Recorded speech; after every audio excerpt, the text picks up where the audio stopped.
we had to sell one of the best county homes in the state. Now, one of the county commissioners, you, Joel and Litz, said you had a formula to save it. I guess my question is, what would the three other ones do if you were faced with it? And my question to Joellen is, if in fact you had the formula to save it, why didn't you bring that to the people? Why didn't you have community meetings? Why didn't you put the pressure on instead of just saying, I have a formula? I asked you directly, what is your program to save it? And all you told me was, I have a plan.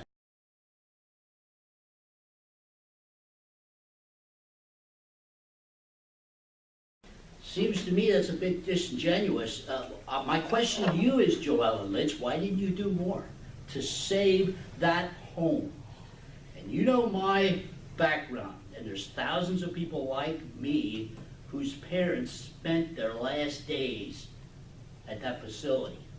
There are many things that I did, and of course 2 times I asked the controller, and once was under the direction of our CPA, to attach a letter to our audit that went to the state saying that I object that we are not paying our ARC, and that had been done.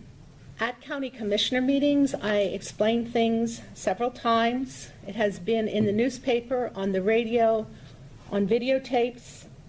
I have gone to invitations to speak about it to the retirees. That's also documented.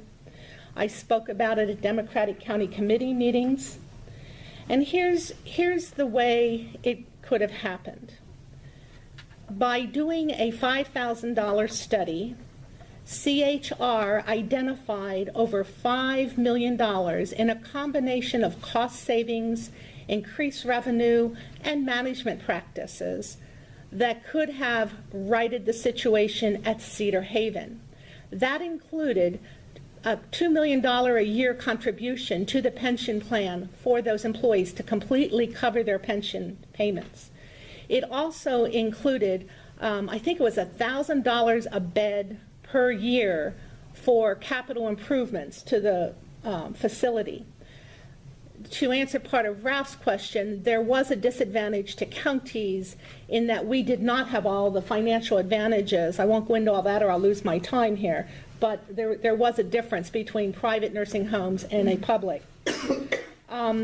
And to break it down, then once Cedar Haven was stabilized and able to make their own pension contributions, that left the rest of the county.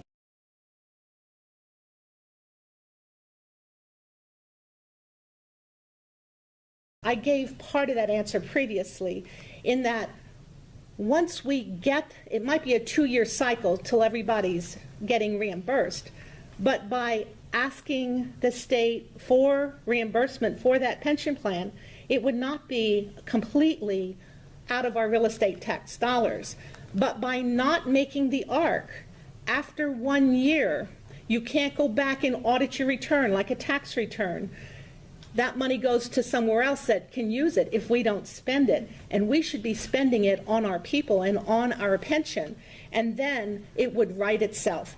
I can go 4, 2, 1.5, 1.5.